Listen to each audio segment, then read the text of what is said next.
Bihar board से जितने भी परीक्षार्थी मैट्रिक की बोर्ड एग्जाम उत्तीर्ण कर चुके हैं और इंटर में नामांकन के लिए इंतजार कर रहे हैं, तो आपके इंतजार की घड़ी अब समाप्त होने जा रहा है, क्योंकि बिहार विद्यालय परीक्षा समिति इंटर में नामांकन के लिए जल्द ही ऑफिशियल अपडेट जारी करेगा। सभी तैयारी पूर्ण कर चुका है।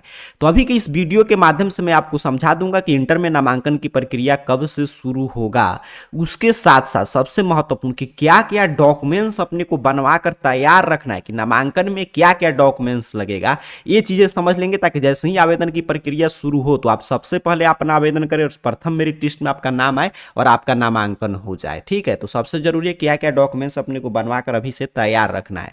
तो यहां पे देखिएगा चीजें, बिहार विद्यालय परीक्षा समिति पहले ही ऑफिशियल अपडेट जारी करके सीट वगैरह जारी कर दिया है कि इस साल 17.5 लाख से अधिक सीट पर इस साल नामांकन होगा। तो सीट वगैरह का लिस्ट आ चुका है, कॉलेज वगैरह का लिस्ट बिहार बोर्ड जारी कर दिया है कि सभी विद्यार्थियों को ये सूचित कर दिया है कि हाँ, आपके आसपास इन स्कूल कॉलेज में इस साल आपका नामांकन होगा, तो अपने हिसाब से आप देखकर चीज़ें तैयार रखें।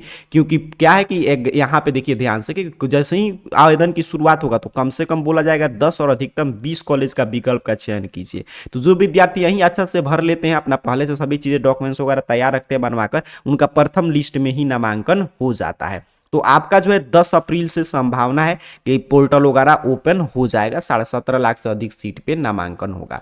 अब कैसे नामांकन होगा, क्या है नामांकन की प्रक्रिया, आइए हम लोग समझते हैं। देखिए, नामांकन के लिए जैसे ही अपडेट आएगा तो आपको OFSS के पोर्टल पे जाकर आवेदन करना होगा। ऑनलाइन आवेदन आप खुद से कर सकते हैं और जैसे ही आवेदन आप करेंगे, जो भी विद्यार्थी मैट्रिक की बोर्ड एग्जाम किसी भी बोर्ड से, बिहार बोर्ड से, CBSE, ICSE या किसी भी अन्य राज्य बोर्ड से उत्तीर्ण किए होंगे और उन चाहते हैं कि हाँ बिहार बोर्ड से अपना 2025 से 27 सत्र में नामांकन कराना, तो उनको इसके लिए आवेदन करना होगा। OFSS के पोर्टल पे 350 रुपया आपसे फी मतलब कि लिया जाएगा, उस पर ऑनलाइन आपको फी देना होगा और कम से कम 10 और अधिकतम 20 कॉलेज का आप चयन करेंगे। जैसे ही ये चयन कर लेंगे आप, तो उसके बाद देखिए क्या होता है कि उसके बाद बिहार बोर्ड जैसे ही मतलब कि आवेदन की प्रक्रिया जब समाप्त हो जाता है, डेट वगैरह खत्म हो जाएगा, तो बिहार बोर्ड देखता है कितने विद्यार्थी आवेदन किए थे, कितना किनका मार्क्स है, किस स्कूल कॉलेज के लिए कितना आवेदन है, तो उस हिसाब से कट ऑफ मार्क्स निर्धारित करके और प्रथम मेरिट लिस्ट जारी करता है।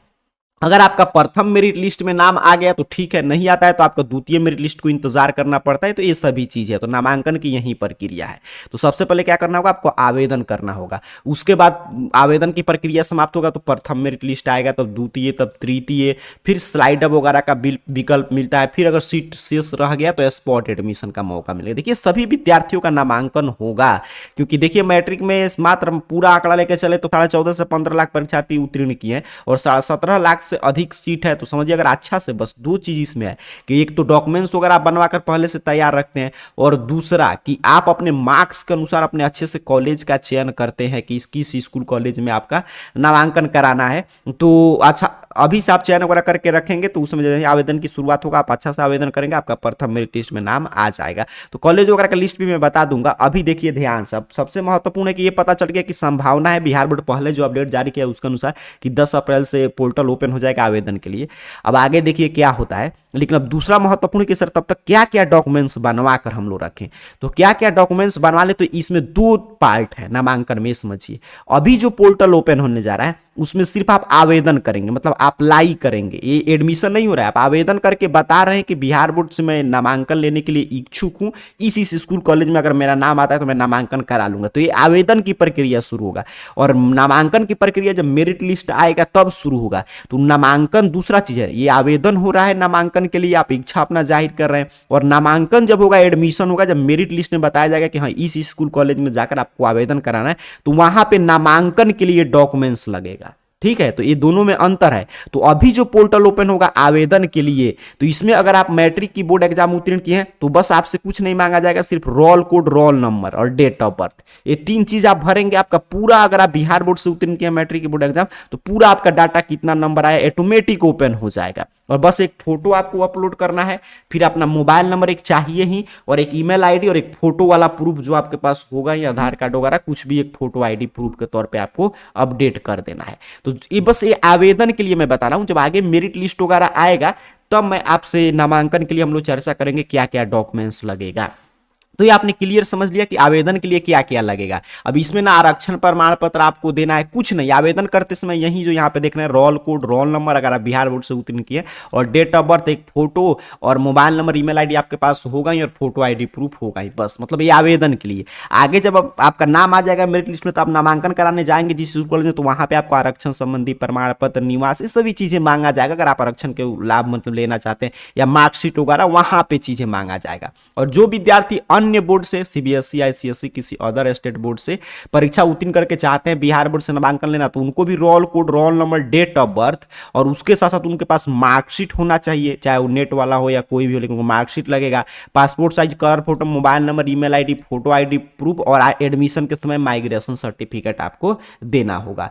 तो ये क्लियर हो गया। ये जो मैं बता रहा हूं, मैं बार बार स्पष्ट कर रहा हूं कि आवेदन के लिए है, मतलब कि अभी जो पोर्टल ओपन होगा और जो नामांकन के लिए होगा, तो उसमें आपको सारा ओरिजिनल डॉक्यूमेंट्स लेकर जाना होता है। तो ये नहीं सोचना कि मार्कशीट नहीं आया तो कैसे आवेदन होगा। तो ये आपने क्लियर समझ लिया, यही सब बस प्रूफ लगेगा, आपको कुछ भी अभी बनाने की आवश्यकता नहीं है, बस सभी चीज है इसमें, कुछ भी आपको अभी बनवाने की आवश्यकता नहीं, बस इंतजार कीजिए। बस अभी क्या करना है आपको कि लिस्ट वगैरह जो आया है कॉलेज का, देख कर आपको हर एक चीज मतलब कि पहले से तैयार रखना है कि हाँ ये सब डॉक्यूमेंट्स हैं, और लिस्ट वगैरह तैयार रखना है, किस इस कॉलेज का मैं विकल्प भरूंगा, बस आसानी से आपका प्रथम लिस्ट में नाम आ जाएगा। अब चलिए मैं चीजें बता दे रहा हूं कि कैसे इजीली अपने मोबाइल फोन से आप ये सभी काम करेंगे। या सारा डॉक्यूमेंट्स, नामांकन की पूरी प्रक्रिया, कॉलेज का लिस्ट, या जो भी मैं दिखा रहा था पूरा अपडेट आपको पढ़ना है, तो अपने मोबाइल फोन का कोई भी ब्राउजर ओपन करके गूगल सर्च बॉक्स में आइए, और इस चैनल का नाम जो स्पेलिंग लिखा हुआ रहा होगा AR कैरियर पॉइंट टाइप करके सर्च कीजिए, आपके सामने सर्च रिजल्ट आएगा, और इस तरह arcareerpoint.com वेबसाइट शो होगा। सिंपल सा आपको इस वेबसाइट पे क्लिक कर देना है। यहां पे आप जैसे ही क्लिक करेंगे, आपके सामने देखिए arcareerpoint.com ऑफिशियल वेबसाइट इस रूप में ओपन हो जाएगा, और नीचे की तरफ अपने मोबाइल फोन में बढ़ते आइएगा, धीरे धीरे नीचे की तरफ बढ़ेंगे तो आपको यहाँ पे एडमिशन मिल जाएगा। तो एडमिशन कैटेगरी में आप रुक सकते हैं। डेट वगैरह देखना है तो यहाँ पे है कि 17 लाख से अधिक सीट पे नामांकन है, और यहाँ पे इस दिन से आवेदन की शुरुआत होगा। पूरा प्रक्रिया समझना है, अप्लाई यहीं से आप करेंगे जैसे ही लिंक एक्टिव होगा। तो सबसे ऊपर एडमिशन कैटेगरी में आइए, पोस्ट मिल जाएगा BSCB OFSS 11th admission online apply, ठीक है, सबसे ऊपर पोस्ट मिल जाएगा एडमिशन कैटेगरी में। सिंपल सा आपको इस पे क्लिक कर देना है। यहां पे आप जैसे ही क्लिक करके नीचे की तरफ स्क्रॉल डाउन करेंगे, तो आपके सामने देखिए हर एक जानकारी, कितना फी लग रहा है, कहां कहां से आवेदन कर सकते हैं, डेट वगैरह क्या है, क्या क्या डॉक्यूमेंट्स लगेगा, कैसे आवेदन करना है, नामांकन की प्रक्रिया क्या है, कितना सीट पे नामांकन होगा, कितना, हर एक जानकारी यहां से एक बार आप पढ़ लेंगे ना, इंटर में नामांकन को लेकर आपके मन में कोई कंफ्यूजन नहीं रहेगा। अप्लाई वगैरह का लिंक जैसे ही एक्टिव होगा, यहीं से आप अप्लाई कर पाएंगे, हर एक काम यहीं से आप कर सकते हैं। देख लीजिए अभी आपके लिए कॉलेज वाइज सीट जारी किया गया, तो कॉलेज वाइज सीट या पिछले साल का कट ऑफ मार्क्स देखना है कि कितना किस कॉलेज का कट ऑफ मार्क्स गया था, ताकि उसी हिसाब से अप्लाई करें। तो कॉलेज वाइज सीट के सामने जो व्यू बटन बना है, इस पे क्लिक करके देख सकते हैं। इस वजह से मैं यहाँ पे दिखा दे रहा हूँ, एक बार मैं व्यू बटन पे आपके सामने यहाँ पे क्लिक कर रहा हूँ। कॉलेज वाइज सीट मान लीजिए मुझे देखना है, 10 कॉलेज का चयन करना है कि मैं कहाँ पे मतलब कि नामांकन कराऊंगा। तो इस पे मैंने क्लिक किया, देखिए 2025 से 27 ऑटोमेटिक है, मुझे जिस डिस्ट्रिक्ट में नामांकन लेना वो डिस्ट्रिक्ट में यहाँ से आसानी से सेलेक्ट कर लूंगा। और जैसे ही मैं वो डिस्ट्रिक्ट सेलेक्ट करके BSCB कोड में चाहूँ तो भर भी सकता हूँ, नहीं भरेंगे तब भी कोई बात नहीं। 100 बटन पे मैं क्लिक किया तो यहाँ पे देखिए पूरा लिस्ट ओपन कर दिया, किस टाइप का स्कूल है, कितना साइंस, कॉमर्स, एग्रीकल्चर, सबका कितना सीट है। तो यहाँ से हम लोग चीजें आसानी से देख सकते हैं। तो अभी आपको यहाँ से अगर पढ़ लेना है, पूरा नामांकन की प्रक्रिया समझ लीजिएगा। सबसे महत्वपूर्ण है कॉलेज का चयन करना। तो कॉलेज वाइज यहाँ पे कट ऑफ मार्क्स देख सकते हैं, कॉलेज वाइज सीट देख सकते हैं, किस कॉलेज में कितना सीट है, जो आप स्ट्रीम लेकर पढ़ाई करना चाहते हो, आपके आसपास किसी स्कूल कॉलेज में इस साल उस स्ट्रीम से एडमिशन होगा। तो ये सभी जानकारी यहाँ से आकर पढ़ लीजिए। तो जो पहले अपडेट आया है उसके अनुसार इंटर एडमिशन की प्रक्रिया 10 अप्रैल से शुरू होने जा रहा है। बाकी काम आप AR कैरियर पॉइंट सर्च करके arcareerpoint.com वेबसाइट पे नीचे बढ़ते आइएगा, और एडमिशन कैटेगरी में यहाँ पे ये पोस्ट मिल जाएगा। इससे हर एक जानकारी आप समझ सकते हैं। ऐसे जैसे ही आवेदन की प्रक्रिया की शुरुआत होगा उसकी जानकारी हम आपको देंगे, तब तक बाकी जानकारी यहाँ से आकर समझ लीजिए। आप सभी को बहुत बहुत धन्यवाद।